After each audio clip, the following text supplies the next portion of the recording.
ಸಖತ್ ಖಾರ, ಬಣ್ಣ ಮತ್ತು ರುಚಿ ಆಚಿ ಚಿಲ್ಲಿ ಪೌಡರ್.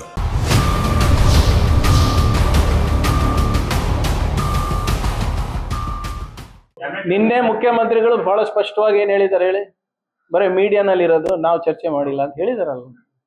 ಸಿಎಂ ಹೇಳಿದ್ಮೇಲೆ prerogative of the cabinet is of the chief minister ಅಷ್ಟೇ. ಭೇಟಿ ಆಗ್ಲಿ, ಅದಕ್ಕೇನಂತ. ಈಗ ನಾಳೆ ಪ್ರಧಾನಮಂತ್ರಿ ಅವರು ಅಪಾಯಿಂಟ್ಮೆಂಟ್ ಕೊಟ್ಟಿದ್ದಾರೆ. ಯಾವುದು ಕರ್ನಾಟಕ ಇದೆಲ್ಲ ನೀವು ಹೇಳ್ದಂಗೆ ಕಬ್ಬು ಬೆಳೆಗಾರರದು ಮತ್ತೆ ನಮ್ಮ ಜಲ್ ಜೀವನ್ ಮಿಷನ್ದು ಅವೆಲ್ಲ ಒಂದ್ 2-3 ವಿಚಾರಗಳನ್ನ 4-5 ವಿಚಾರಗಳನ್ನ ಮುಖ್ಯಮಂತ್ರಿಗಳ ಜೊತೆ ಚರ್ಚೆ ಮಾಡ್ತಾ ಇದ್ದಾರೆ, ಪ್ರಧಾನಮಂತ್ರಿಗಳ ಜೊತೆ ಚರ್ಚೆ ಮಾಡಕ್ ಹೋಗ್ತಾ ಇದ್ದಾರೆ. ಹಾಗೆ ಖರ್ಗೆ ಸಾಹೇಬ್ರಿಗೆ ಕೂಡ ಬ್ರೀಫ್ ಮಾಡ್ತಾರೆ, ಕರ್ನಾಟಕದಲ್ಲಿ ಯಾವ ವಿಚಾರಗಳನ್ನ ಪ್ರೈಮ್ ಮಿನಿಸ್ಟರ್ಗೆ ಹೇಳ್ತೀವಿ ಅಂತ. ಆಮೇಲೆ ಸಹಜವಾಗಿ ಎಲ್ಲಾನು ಮಾತಾಡ್ತಾರೆ.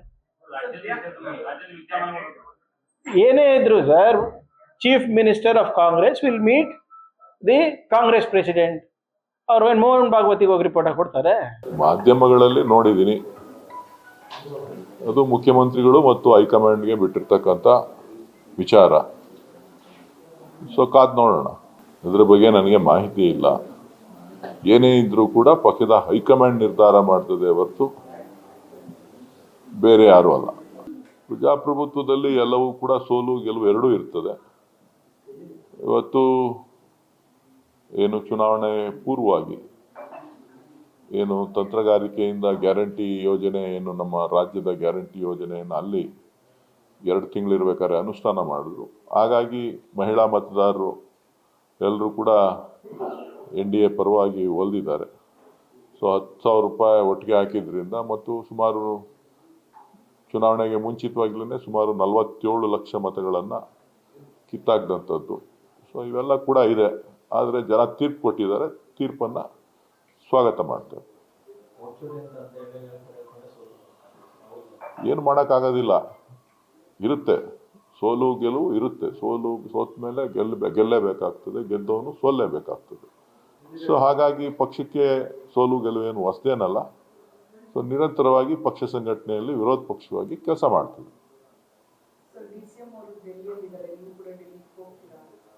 ನೋಡೋಣ, ನೀವೆಲ್ಲ ಡೆಲ್ಲಿಗೆ ಹೋಗಿದ್ದೀನಿ ಅಂತ ತೋರಿಸ್ತಾ ಇದ್ದೀರಾ.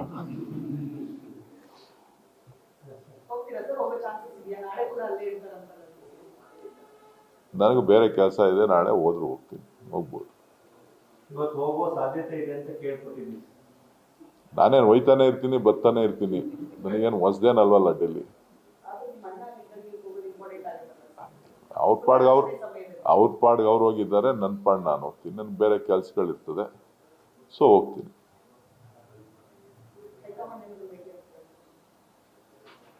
ದೆಹಲಿಗೆ ಹೋದಾಗ ಪಕ್ಷದ ಮುಖಂಡರುಗಳು ಸಿಕ್ಕಿದ್ರೆ, ಹೋಗಿ ಅವಕಾಶ ಸಿಕ್ಕಿದ್ರೆ ಭೇಟಿ ಮಾಡೋದು ಸಹಜವಾದಂಥದ್ದು.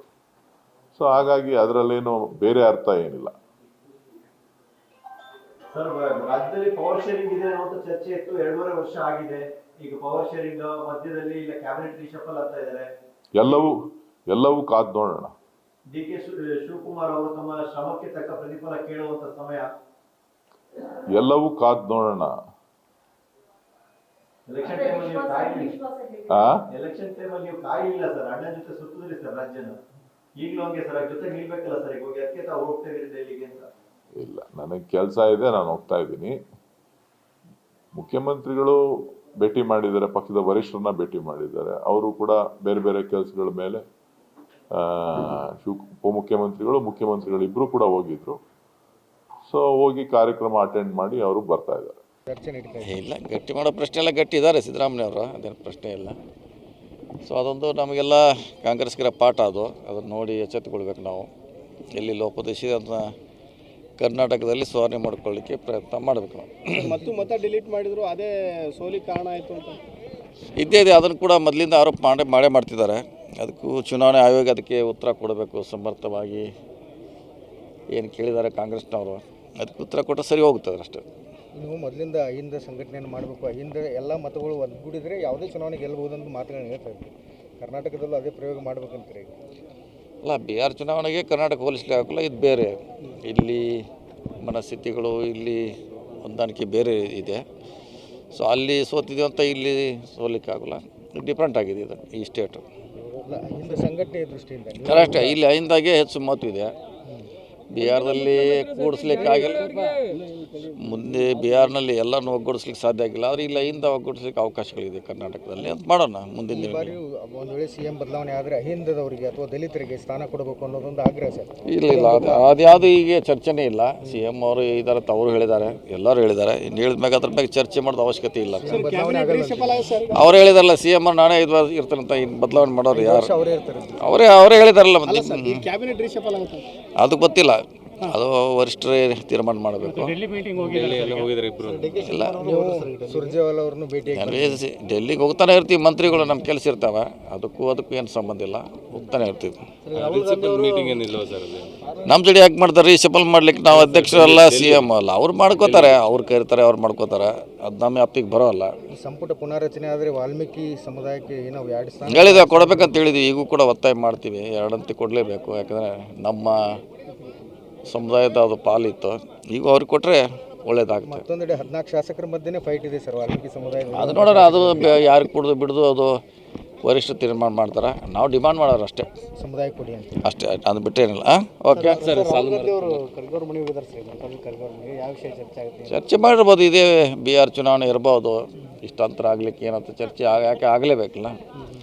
ಬರೀ ಗೆದ್ದ ಚರ್ಚೆ ಆಗಬಾರ್ದು, ಸೋತಲ್ಲಿ ಕೂಡ ಚರ್ಚೆ ಯಾಕೆ ಸೋತೀವಿ ಅಂತ ಅದು ಭಾಳ ಮುಖ್ಯ. ಸಾಕಷ್ಟು ಹಿನ್ನಡೆ ಆಗಿದೆ ಸರ್. ಆಗಿದೆ, ಅದೇ ಅದರಲ್ಲಿ ಒಪ್ಕೊಳ್ಳೇಬೇಕು. ಆಗಿದ್ದೆ ಅಂತ ಎಲ್ಲರಿಗೂ ನಮ್ಮ ಮುಂದಿದೆ. ಅದು ಯಾಕಾಗಿದೆ ಅನ್ನೋದನ್ನು ಚರ್ಚೆ ಆಗಬೇಕಾದ್ರೆ. ಬಿಹಾರದಲ್ಲಿ ಗ್ಯಾರಂಟಿ ಕೈ ಇರಲಿಲ್ಲ. ಇಲ್ಲ, ಅಲ್ಲಿ ಗ್ಯಾರಂಟಿ ಇಲ್ಲವೇ ಇಲ್ಲ. ನಮ್ಮ ಸರ್ಕಾರ ಇಲ್ಲವೇ ಇಲ್ಲ. ಸರ್ಕಾರ ಅವ್ರದ್ದಿತ್ತು, ಅವ್ರು ಗ್ಯಾರಂಟಿ ಘೋಷಣೆ ಮಾಡಿದ್ರು, ಜಾರಿ ಕೂಡ ಮಾಡಿದರು. ಹೀಗಾಗಿ ಅವರು ಸಕ್ಸಸ್ ಆಗಿದ್ದಾರೆ. ವೋಟ್ ಚೋರಿ ಇಶ್ಯೂ ಏನು ವರ್ಕೌಟ್ ಆಗಲಿಲ್ಲ ಸರ್. ನೋಡೋಣ, ಅದು ವರಿಷ್ಠ ತೀರ್ಮಾನ ಮಾಡಬೇಕು. ಅದನ್ನ ಏನು ಮುಂದುವರಿಸ್ತಾರ, ಏನು ಮಾಡ್ತಾರಂತ ಕಾದು ನೋಡೋಣ. ಇವತ್ತೇನು AICC ಒಳಗಡೆ ಕರ್ನಾಟಕ ಸರ್ಕಾರದ ಒಂದು ಸಂಪುಟ ವಿಸ್ತರಣೆ ಏನಿದೆ, ಇವತ್ತು ನಮ್ಮ ತುಮಕೂರು ಜಿಲ್ಲೆಗೆ KNR ಅವ್ರಿಗೆ ನಮಗೆ ಭಾಳ ಅವಶ್ಯ ಇದೆ. ಕಾರಣ ಏನಂದರೆ ದೇವರಾಜ ಅರಸು ನಂತರ ಕರ್ನಾಟಕಕ್ಕೆ ಸಿದ್ದರಾಮಯ್ಯ ಹೈಂದ ಪಾರಿದ್ದಾರೆ. ಆದರೆ ಈಗ ನಮ್ಮ ತುಮಕೂರಿಗೆ ನಮಗೆ KN ರಾಜಣ್ಣವರೇ ಹೈಂದ ನಾಯಕರು. ಅವರು ದೀನ ದಲಿತರು, ಶೋಷಿತರು, ಎಲ್ಲ ವರ್ಗದವ್ರಿಗೂ ಅವರು ಸಹಾಯ ಮಾಡಿದ್ದಾರೆ. ಈಗ ಮೊನ್ನೆ ಸಾಮಾನ್ಯವಾಗಿ ನಾವು ನೋಡಬೇಕಾದ್ರೆ ಕರ್ನಾಟಕಕ್ಕೆ ಶಿವಭಾಗ್ಯ ತಂದಿದ್ದೆ ನಮ್ಮ KN ರಾಜಣ್ಣವರು ಸಿದ್ದರಾಮಯ್ಯ ಅವ್ರ ಹತ್ರ. ನೆನ್ನೆ ಎಲ್ಲ ಒಂದು ಕಡೆ ಕಾರ್ಯಕ್ರಮ ನಡೆಯುತ್ತೆ, ಅಲ್ಲೂ ಕೂಡ ಹೇಳ್ತಾರೆ ರಾಜ್ಯದಲ್ಲಿರ್ತಕ್ಕಂಥ ಎಲ್ಲ ಪತ್ರಕರ್ತರಿಗೂ ಕೂಡ ಮಾನ್ಯ ಸಿದ್ದರಾಮಯ್ಯನವ್ರ ಹತ್ರ ಮಾತಾಡು, ಎಲ್ಲರಿಗೂ ಉಚಿತ ಬಸ್ ಪಾಸ್ ಕೊಡ್ತೀವಿ ಅಂತ ಹೇಳ್ಬಿಟ್ಟು ಹೇಳಿದ್ದಾರೆ. ಈಗಾಗಲೇ ಮೊನ್ನೆ ಸಹಕಾರ ಮಂತ್ರಿಗಳಾಗಿದ್ದಾಗ ಈ ಸಹಕಾರ ಇಲಾಖೆಯಲ್ಲಿ ಸಾಕಷ್ಟು ಒಂದು ಹೊಸ ಕಾಯ್ದೆಗಳನ್ನು ತಂದಿದ್ದಾರೆ. ಅವರು ಮಹಿಳೆಯರಿಗೆ, ಅಲ್ಪಸಂಖ್ಯಾತರಿಗೆ, SC ST ಎಲ್ಲರಿಗೂ ಕೂಡ ಸಹಕಾರಿ ಇಲಾಖೆಯಲ್ಲೂ ಕೂಡ ಅವರಿಗೆ ನ್ಯಾಯ ಸಿಗುವಂಥ ಒಂದು ಹೊಸ ಕಾಯ್ದೆಯನ್ನು ತಂದಿದ್ದಾರೆ. ಅದನ್ನು ಮಾನ್ಯ ರಾಜ್ಯಪಾಲರು ಕೂಡ ಓಕೆ ಅಂತೇಳಿ ಮಾಡಿದ್ದಾರೆ. ಹಾಗಾಗಿ ನಮಗೆ ತುಮಕೂರು ಜಿಲ್ಲೆಗೆ KN ರಾಜಣ್ಣವ್ರು ತುಂಬ ಅವಶ್ಯಕವಾಗಿದ್ದಾರೆ. ಯಾಕೆಂದರೆ ಅವರು ಸಾಕಷ್ಟು ಜನಕ್ಕೆ ಸಹಾಯ ಮಾಡ್ತಾರೆ ಹಿಂದುಳಿದವ್ರಿಗೆ. ಹಾಗಾಗಿ ಅಂಥ ಒಂದು ನಾಯಕ ನಮ್ಮ ಜಿಲ್ಲೆಗೆ ತುಂಬ ಅವಶ್ಯಕತೆ ಇದೆ. ದಯಮಾಡಿ ನಾವು ಕಾಂಗ್ರೆಸ್ ಹೈಕಮಾಂಡ್ನ ನಾವು ಪ್ರಾರ್ಥನೆ ಮಾಡ್ತಾ ಇದ್ದೀವಿ, ದಯಮಾಡಿ ನೀವು KNR ಅವ್ರಿಗೆ ಸಂಪುಟಕ್ಕೆ ಸೇರಿಸ್ಕೊಂಡು ಮತ್ತೆ ತುಮಕೂರು ಜಿಲ್ಲೆಗೆ ನ್ಯಾಯ ಕೊಡಬೇಕು. ಯಾಕೆಂದರೆ ಸಹಕಾರಿ ಇಲಾಖೆಯಲ್ಲಿ ಹೊಸ ಥರ ಯೋಜನೆಗಳನ್ನು ತಂದಿದ್ದಾರೆ. ದಯಮಾಡಿ ನೀವು ನಮ್ಮ ಬಡವರಿಗೋಸ್ಕರ ಅಥವಾ ಹಿಂದುಳಿದವ್ರಿಗೋಸ್ಕರ ನೀವೇನಾದರೂ ನ್ಯಾಯ ಕೊಡೋದಾದರೆ ದಯಮಾಡಿ KN ರಾಜಣ್ಣವ್ರಿಗೊಂದು ಸಂಪುಟದಲ್ಲಿ ಪುನಃ ಸ್ಥಾನ ಕೊಡಿ ಅಂತೇಳಿ ನಾವು ಕೈ ಮುಗಿದು ಬೇಡ್ಕೊತಾ ಇದ್ದೀವಿ. ಈಗಾಗಲೇ ರಾಜ್ಯದಲ್ಲಿ ಶ್ರೀಮಾನ್ ಸಿದ್ದರಾಮಣ್ಣನವರು ಪ್ರವಾಸ ಮಾಡಿ ಮತ್ತೆ ಡೆಲ್ಲಿಗೆ ಹೋಗಿ ಅಲ್ಲಿ ಕೇಂದ್ರ ಶ್ರೀಮಾನ್ ರಾಜೀವ್ ಗಾಂಧಿಯವರ ಸಮ್ಮುಖದಲ್ಲಿ AICC ರಾಹುಲ್ ಗಾಂಧಿಯವರ ಸಮ್ಮುಖದಲ್ಲಿ ಚರ್ಚೆ ಮಾಡಿ ಸಂಪುಟ ವಿಸ್ತರಣೆ ಬಗ್ಗೆ ಅನುಮತಿಯನ್ನು ಪಡ್ಕೊಂಡಿದ್ದಾರೆ ಅಂತ ತಿಳಿದು ಬಂದಿದೆ. ಅದರಲ್ಲೂ ಕೂಡ ನಮ್ಮ ರಾಜ್ಯದಲ್ಲಿ ಹೆಚ್ಚಿನ ರೀತಿಯಲ್ಲಿ ಎಲ್ಲರೂ ಕೆಲಸ ಮಾಡ್ತಾ ಇದ್ದಾರೆ. ವಿಶೇಷವಾಗಿ ನಮ್ಮ ಜಿಲ್ಲೆಯಲ್ಲಿ ಈಗಾಗಲೇ 2 ಕೊಟ್ಟಿದ್ದರು, 2ಗೆ ಅವಕಾಶ ಮಾಡಿಕೊಟ್ಟಿದ್ರು. ರೀಶಫಲ್ ಆಗ್ಬೇಕಂತೇಳಿ ಏನು ಇವತ್ತು ರಾಜ್ಯದಲ್ಲಿ ನಡೀತಾ ಇದೆ. ಹೊಸಬರು ಅವಕಾಶ ಕೊಡಬೇಕು, ಆದ್ಯತೆ ಕೊಡಬೇಕು, ಸೀನಿಯರಿಟಿ ಕೊಡಬೇಕು ಅಂತೇಳಿ ಮಾಡೋದಾದರೆ ಅವರು ಕ್ರೈಟೀರಿಯಾ, ಅವ್ರ ಮಾನದಂಡಗಳನ್ನು ನೋಡಬೇಕು. 2.5 ವರ್ಷಗಳಿಂದ ಯಾವ ಸರ್ಕಾರದ ಯೋಜನೆಗಳನ್ನು ಜನರ ಮಧ್ಯೆ ತೊಗೊಂಡು ಹೋಗಿದ್ದಾರೆ, ಜನರ ಮಧ್ಯೆ ಕೆಲಸ ಮಾಡ್ತಾಯಿದ್ದಾರೆ, ಭಾಗಿತ್ವ ಚೆನ್ನಾಗಿದೆ.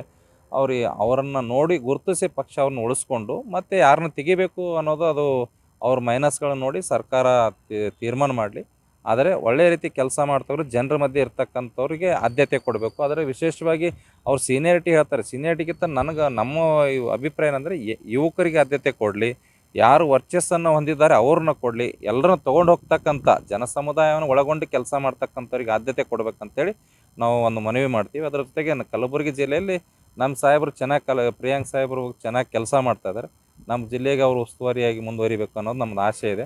ಉಳಿದಂತೆ ಯಾರ್ಯಾರಿಗೆ ಕೊಡಬೇಕನ್ನೋದು ಅವರು ಕಲ್ಯಾಣ ಕರ್ನಾಟಕದ ಮೇಲೆ ಇನ್ನೂ ಹೆಚ್ಚಿನ ಆದ್ಯತೆ ಕೊಡಬೇಕಂತಿದೆ. ಕೊಡಬೇಕು ಅಂತಲೂ ಕೂಡ ನಾವು ಮನವಿ ಮಾಡ್ತೀವಿ. ಮತ್ತು ಹೆಚ್ಚಿನ ಅನುದಾನ ತರೋಂಥವ್ರಿಗೆ ಆದ್ಯತೆ ಕೊಟ್ಟರೆ ನಮ್ಮ ಭಾಗ ಅಭಿವೃದ್ಧಿ ಆಗ್ತದೆ ಅನ್ನೋದು ನಮ್ಮ ಆಶೆ ಇದೆ ಸರ್. ಏನು ಬದಲಾವಣೆ ಆಗುತ್ತೋ ಆಗೋದಿಲ್ವೋ ಅದೆಲ್ಲ ನಮ್ಮ ಪಕ್ಷದ ತೀರ್ಮಾನ. ಯಾಕೆ ನೀವು ಮಾಧ್ಯಮದವ್ರು ಯಾವಾಗಲೂ ಅದನ್ನೇ ಕೇಳ್ತಾ ಇರ್ತೀರಾ? ನೀವೇ ಹೇಳಿದ್ದು ಅದನ್ನ, ಅಂದ್ರೆ ನಿಮ್ಮ ಪಕ್ಷದವರನ್ನ ನವೆಂಬರ್ನಲ್ಲಿ ಕ್ರಾಂತಿ ಆಗತ್ತೆ ಅಂತ ಹೇಳಿದ್ದು. ಈಗ ನಿನ್ನೆ ಮುಖ್ಯಮಂತ್ರಿಗಳು ರಾಹುಲ್ ಗಾಂಧಿ ಅವ್ರನ್ನ ಭೇಟಿ ಮಾಡಿ ಬಂದಿದ್ದಾರೆ. ಏನೋ ಮಾಧ್ಯಮಗಳಲ್ಲಿ ನೋಡೋದಪ್ಪ, ಸಂಪುಟ ಪುನರ್ರಚನೆಗೆ ರಾಹುಲ್ ಗಾಂಧಿ ಅವರು ಸಂಪೂರ್ಣ ಅಧಿಕಾರವನ್ನು KPCC ಅಧ್ಯಕ್ಷರಿಗೆ ಕೊಟ್ಟಿದ್ದಾರೆ ಅಂತ ಮಾಧ್ಯಮಗಳಲ್ಲಿ ನೋಡಿದೆ. ಉಳಿದಿದ್ದು ನೀವೇ ಫೋನ್ ಮಾಡಿ ತಿಳ್ಕೊಬೇಕಷ್ಟೆ. ಬಿಹಾರ ಚುನಾವಣೆ ಒಂದು ದೊಡ್ಡ ಡ್ರಾಬ್ಯಾಕ್ ಸರ್ ಕಾಂಗ್ರೆಸ್ ಪಕ್ಷಕ್ಕೆ. ಈಗ ಇಡೀ ಮೋಸಗಾರರೇ ತುಂಬಿದ್ದಾರೆ. ಆಮೇಲೆ 20 ವರ್ಷದಿಂದ ಅಲ್ಲಿ ಮುಖ್ಯಮಂತ್ರಿ ಆಗಿದ್ದವರು ಯಾರು? ನಿತೀಶ್ ಕುಮಾರ್. 14 ವರ್ಷದಿಂದ BJP ಸರ್ಕಾರ ದೇಶದಲ್ಲಿದೆ. Election commission central government control ಮಾಡ್ತಾರೆ. State election commission Nitish Kumar ಅವರ ವ್ಯಾಪ್ತಿಯಲ್ಲಿತ್ತು. 47 ಲಕ್ಷ ಜನ ಮತದಾರರು ಹೇಗೆ ಸೇರೋಕ್ಕಾಯಿತು? ಈಗ 47 ಲಕ್ಷ ಜನ ಮತದಾರರು ಇವರು ತೆಗೆದಿದ್ದಾರೆ ಅಂದರೆ ಅವ್ರು ಇರಲಿಲ್ಲ ಅಂತ ಹೇಳ್ತಾರೆ. 20 ವರ್ಷದ ನಿತೀಶ್ ಕುಮಾರೇ ಇದ್ದಾರೆ. 14 ವರ್ಷದಿಂದ ಕೇಂದ್ರದಲ್ಲಿ BJP ಸರ್ಕಾರನೇ ಇದೆ.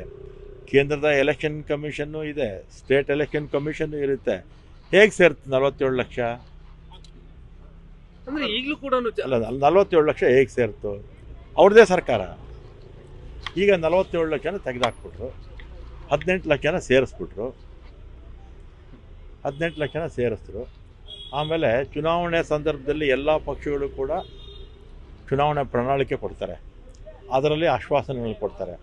ನಮ್ಮ ಸರ್ಕಾರ ಕೂಡ 2023ರಲ್ಲಿ 5 ಗ್ಯಾರಂಟಿಗಳು ಕೊಡ್ತೀವಿ ಅಂತೇಳಿ ಇನ್ನೂ ಅನೇಕ ನಾವು ಕಾರ್ಯಕ್ರಮಗಳನ್ನು 5 ವರ್ಷದಲ್ಲಿ ನಾವು ಮಾಡ್ತೀವಿ ಅಂತ ಹೇಳಿದ್ದೀವಿ ಚುನಾವಣೆಗೆ ಮುಂಚೆ. ಆದರೆ ನೀವೆಲ್ಲಾದರೂ ಪ್ರಪಂಚದಲ್ಲಿ ಚುನಾವಣೆಗೆ ಮುಂಚೆನೇ 1,25,00,000 ಜನ ಮಹಿಳೆಯರ ಅಕೌಂಟ್ಗೆ ಸರ್ಕಾರದಿಂದ 10,000 ಹಾಕಿದ್ದು ಕೇಳಿದ್ದೀರಾ? ತಾವು ಕೂಡ ಮರು ಚುನಾವಣೆಗಳು ನಡೆದಾಗ ಒಂದು ನಿಮಿಷ ಇರಿ. ಈಗ ಎಲ್ಲಾದ್ರೂ ಚುನಾವಣೆಗೆ ಮುಂಚೆ ಯಾರಾದರೂ ಹಣ ಕೊಡ್ತಾರೆ? ಚುನಾವಣೆ ಗೆದ್ದಾದ ಮೇಲೆ ನಿತೀಶ್ ಕುಮಾರ್ ಅವರು ಅದು ಪಾರ್ಟಿ ಅಧಿಕಾರಕ್ಕೆ ಬಂದಿದ್ದರೆ ನಾವು ಚುನಾವಣೆ ಸಂದರ್ಭದಲ್ಲಿ ನಾವು ಹೇಳಿದ್ವಿ ಅದನ್ನು ಈಡೇರಿಸ್ತೀವಿ ಅಂತ. ಎಲೆಕ್ಷನ್ ಆದಮೇಲೆ ಮಾಡಬೇಕಾಗಿತ್ತು. ಎಲೆಕ್ಷನ್ ಕಮಿಷನ್ ಏನು ಮಾಡ್ತಾ ಇದೆ? ಎಲೆಕ್ಷನ್ ಕಮಿಷನ್ ಏನು ಮಾಡ್ತಾ ಇದೆ? ಕೈಗೊಂಬೆ ಆಗಿದೆ. ಈಗ ಒಂದು ನಿಮಿಷ ಇರಿ, ನೀವು ಹೇಳಿ ಮಾಧ್ಯಮದವರು, 47 ಲಕ್ಷ ಜನ ಮತದಾರನ ತೆಗೆದ್ರೋ ಇಲ್ವೋ?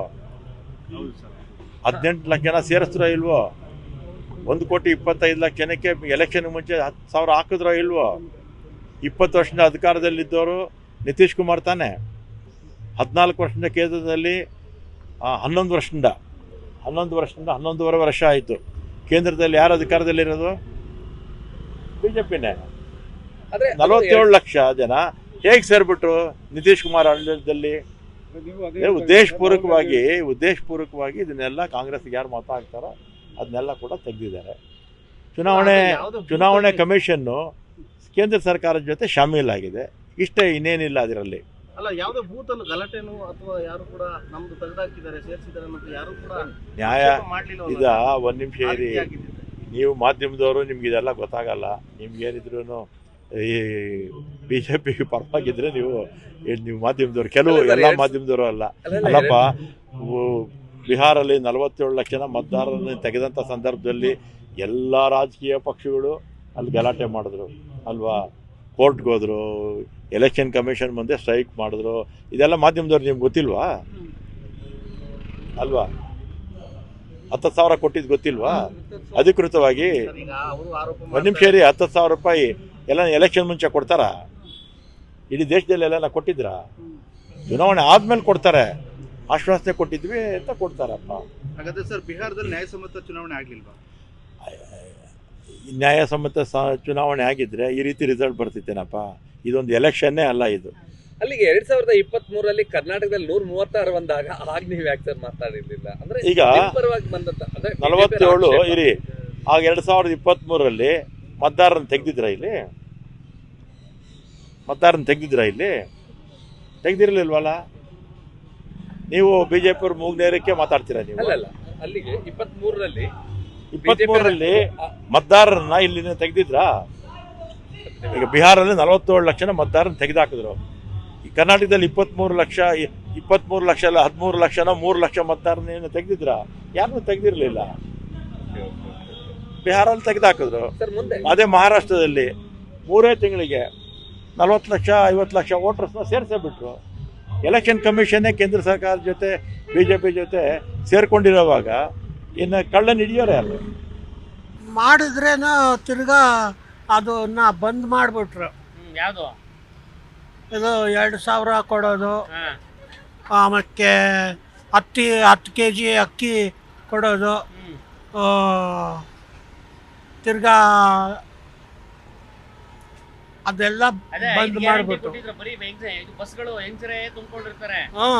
ನಿಮ್ಗೆ ಹತ್ತಕ್ಕಾಗತ್ತಾ? ಹೆಂಗೆ ನಮ್ಗೆ ಹತ್ತಕ್ಕಾಗುತ್ತೋ ಇಲ್ವೋ, ಯಾರನ್ನ ಇಟ್ಕೊಂಡ್ರೆ ಹತ್ತೀವಿ. ಅಲ್ಲ ಬಸ್ಗಳಲ್ಲಿ ಹೋಗಕ್ಕಾಗತ್ತಾ? ಬರೀ ಅವರೇ ತುಂಬಿಕೊಂಡಿರ್ತಾರಲ್ಲ. ಹೆಂಗೋ ಖಾಲಿ ಇರೋ ಬಸ್ಸಲ್ಲಿ ಎಕ್ಬೇಕು, ಬರ್ತಿ ಇರೋ ಬಸ್ಸಲ್ಲಿ ಎಕ್ಕಕ್ಕಾಗಲ್ಲ, ನಿಂತ್ಕೊಳಕ್ಕೂ ಆಗಲ್ಲ. ಸಿದ್ದರಾಮಯ್ಯನವ್ರ ಸರ್ಕಾರ ಹೆಂಗೆ? ಸಿದ್ದರಾಮಯ್ಯನವ್ರು ಓಕೆನಾ? ಚೆನ್ನಾಗಿ ಮಾಡುವ ಸರ್ಕಾರ ನಡೆಸ್ತಾವ್ರ? ಜನರಿಗೆ ಒಳ್ಳೇದಾಗ್ತಾ ಇದೆಯಾ? ಅರ್ಧಕ್ಕೆ ಅರ್ಧ ನಡೆಸ್ತಾ ಇಲ್ಲ. ಈಗ ಮಿನಿಸ್ಟರ್ಗಳನ್ನೆಲ್ಲ ಚೇಂಜ್ ಮಾಡ್ತಾರಂತೆ. ಮಿನಿಸ್ಟರ್ಗಳನ್ನ ಚೇಂಜ್ ಮಾಡ್ತಾರಂತೆ. ನಿಮ್ಗೆ ಯಾವ ಮಿನಿಸ್ಟರ್ ಬೇಕು? ಯಾರು ಬೇಕು? ನಿಮ್ಮ MLA ಯಾರು? ಅದು ಹೇಳಕ್ಕಾಗಲ್ಲ. ನಿಮ್ಮ MLA ಯಾರು? ನಮ್ಮ MLA ಇವರು ಗುಂಡೂರಾವ್. ಅವ್ರು ಚೇಂಜ್ ಮಾಡಕ್ ಬೇಕಾ ನಿಮ್ಗೆ? ಚೇಂಜ್ ಮಾಡ್ತಾರಂತೆ. ಅವ್ರನ್ನ ಚೇಂಜ್ ಮಾಡ್ತಾರಂತ? ಅಲ್ಲ, ಚೇಂಜ್ ಮಾಡ್ಬೇಕಾ ಬೇಡವಾ? ಬೇಡ, ಅದೇನಕ್ಕೆ ಚೇಂಜ್ ಮಾಡ್ಬೇಕು? ಚೆನ್ನಾಗಿ ಮಾಡ್ತಾರಂತ. ಚೆನ್ನಾಗಿ ಮಾಡ್ತಾರೆ. ಅವರು ಇವರು ಒಂದೇ. RV ದೇವರಾಜು, ಗುಂಡೂರಾವು ಇಬ್ರು ಒಂದೇ. ಇವಾಗ ಅವ್ನು ಚೇಂಜ್ ಮಾಡೋದು ಬೇಡ ಅಂತನಾ? ಚೇಂಜ್ ಮಾಡೋದು ಬೇಡ, ಅವರೇ ಅದೇನು ಎಲ್ಲ ಬೆಲೆನೂ ಜಾಸ್ತಿ, ಹಂಗಾಗಿ ನಮ್ಗೇನು ಇಷ್ಟ ಅಷ್ಟಕ್ಕಷ್ಟೇ. ಮಿನಿಸ್ಟರ್ಗಳು ಚೇಂಜ್ ಮಾಡ್ಬೇಕು ಅಂತ ಅವ್ರೆ. ಈಗ 1 ಜನ ಇರೋ ಮಿನಿಸ್ಟರ್ಗಳನ್ನ ಬೇರೆ ಬೇರೆ ಹಾಕ್ಬೇಕು ಅಂತ ಅವ್ರೆ. ಒಂದ್ ವೇಳೆ ಚೇಂಜಸ್ ಮಾಡ್ಬೇಕಾ ಬೇಡವಾ? ಏನ್ ನಿಮ್ಗೇನು ಬದಲಾವಣೆ ಆಗ್ಬೋದಾ? ಆಗ್ಬೋದು. ಆಗ್ಬೋದು. ನಿಮ್ಮ ಹೆಸರಮ್ಮ? ನಾಗಮ್ಮ. ನೀವೇನ್ ಹೇಳ್ತೀರಮ್ಮ? ಹೆಂಗೆ ಓಕೆನಾ? ಅವೆಲ್ಲ ಗೊತ್ತಿಲ್ಲ ಕಣಪ್ಪ ನಂಗೆ. 2,000 ಬರ್ತಾ ಇದೆಯಾ? 2,000 ಬರ್ತಾ ಇತ್ತು. ಎಷ್ಟು ತಿಂಗಳಾಯ್ತು ಬಂದು? ಇವಾಗ ನಮ್ದು ಮಗನ ಅಕೌಂಟ್ಗೆ ಹೋಗುತ್ತೆ, ಆದ್ರೆ ನಮಗೆ ಕೊಡ್ತಾರೆ. ಈ ನಡುವೆ ತಾಂಡಿಲ್ಲ, ಹೋದ ತಿಂಗಳು ತಾಂಡಿದ್ದು, ಹೋದ ತಿಂಗಳಲ್ಲ ಅದಕ್ಕೆ ಮುಂಚೆ ತಿಂಗಳು ತಾಂಡಿದ್ದು. ಇವಾಗ ಬಂದಿರಬೇಕು, ನಂಗೆ ಕೇಳಿಲ್ಲ. ಅವನಿಗೆ ಹೋಗುತ್ತೆ, ಅವ್ನು ನನಗೆ ಕೊಡ್ತಾನೆ ವಾಪಸ್ ಕೊಡ್ತಾನೆ. ಮಿನಿಸ್ಟರ್ಗಳನ್ನ ಚೇಂಜ್ ಮಾಡ್ತಾರಂತ, ಏನೋ ಬದಲಾವಣೆ ತರ್ತಾರಂತ, ಆಗತ್ತಾ ಅಂತ? ಎಲ್ಲಿ ಇಲ್ಲಿ ಮಿನಿಸ್ಟರ್ಗಳನ್ನ ಅರ್ಧಕ್ಕರ್ಧ ತೆಗೆದಾಕ್ತಾರಂತೆ. ಕಾಂಗ್ರೆಸ್ ಅಲ್ಲಿ ತರ್ತಾರಂತೆ. ಕಾಂಗ್ರೆಸ್ ಅಲ್ಲಿ ಆಗಲ್ಲ, ಏನೇ ಕಾರಣಕ್ಕೂ ಆಗಲ್ಲ. ನೆಕ್ಸ್ಟ್ ಬರೋದೇ ಬಿಜೆಪಿ. ಕಾಂಗ್ರೆಸ್ ಬರಲ್ಲ. 2.5 ವರ್ಷ ಇದೆ ಕಾಂಗ್ರೆಸ್ ಆಡಳಿತ. 2.5 ವರ್ಷ ಆಡಳಿತ ಆಳಿದ್ಮೇಲೆ ಗೊತ್ತಾಗುತ್ತೆ. ಇನ್ನ ಹಾಳಾಗೋದು ಜನಜೀವನ. ಇರೋದ್ ಬರೋದೆಲ್ಲ ಏರಿಕೆ ಮಾಡ್ಕೊಳ್ತಾ ಹೋಗ್ತಾ ಇದ್ರೆ ಹೆಂಗೆ ಜೀವನ ಅಂತೇಳಿ ಸಾಲ ಮಾಡಿ ಅಷ್ಟೇ. ಹೇಳಿ ಯಜಮಾನ್ರಿ, ಇವಾಗ ಗಟ್ಟಿ ಮಾಡಿ ಇಟ್ಟು ಹೋಗ್ತಾರೆ, ಸಾಲದ ಗಟ್ಟಿ. ಕಾಂಗ್ರೆಸ್ ಸರ್ಕಾರ ಏನ್ ಅನ್ಸುತ್ತೆ ನಿಮ್ಗೆ ಸದ್ಯಕ್ಕೆ? ಏನ್ ಅನ್ಸುತ್ತೆ? ಬೇಡ, ಅದೇ ಸಾಲ ಮಾಡಿ ಇಡ್ತಾವ್ರಿ. ಇನ್ನು ಸಾಲ ಮಾಡಿ ಏನ್ ಬಸ್ ನೀವು? ಅದಕ್ಕೆ ನಾವು ಟ್ರೈನಿಗೆ ಹೋಗ್ತಿದ್ವಿ. ಬಸ್ಗಳಲ್ಲಿ ಬರೀ ಮಹಿಳೆಯರು ತುಂಬಿಕೊಂಡಿರ್ತಾರಲ್ಲ. ಹೌದು. ನಮಗೆ ಸೋಮಣ್ಣ ಅಂತ ಎಲ್ಲ ಮಾಡ್ತಾರೆ ರೈತರಿಗೆ. ರೈಲಿದು ಎಲ್ಲಾ ಕಡೆ ಕೆಲಸ ಮಾಡಿಸ್ತಾನೆ ಸೋಮಣ್ಣ, ಎಲ್ಲ ಕಡೆ ಮಾಡಿಸ್ತಾನೆ ಬಿಟ್ಟು. ಈಗಿರೋ ಸರ್ಕಾರ ಸದ್ಯಕ್ಕೆ ಏನ್ ಅನ್ಸುತ್ತೆ? ಸದ್ಯಕ್ಕೆ ನಮ್ಗೆ ಬೇಡ ಅಂತ ಇವತ್ತು ಹೋದ್ರು ಪರವಾಗಿಲ್ಲ. 2.5 ವರ್ಷ ಆಯ್ತು ಕಾಂಗ್ರೆಸ್ ಸರ್ಕಾರ ಬಂದು. ಏನೆಲ್ಲ ಸವಲತ್ತು? 2,000 ಕೂಡ ಬರ್ತಾ ಇಲ್ಲ ಸರ್. 2,000 3 ತಿಂಗಳಿಗೊಂದ್ಸರಿ, ಆಯ್ತು 6 ತಿಂಗಳಿಗೊಂದ್ಸರಿ ಆಗ್ತಾವ್ರೆ.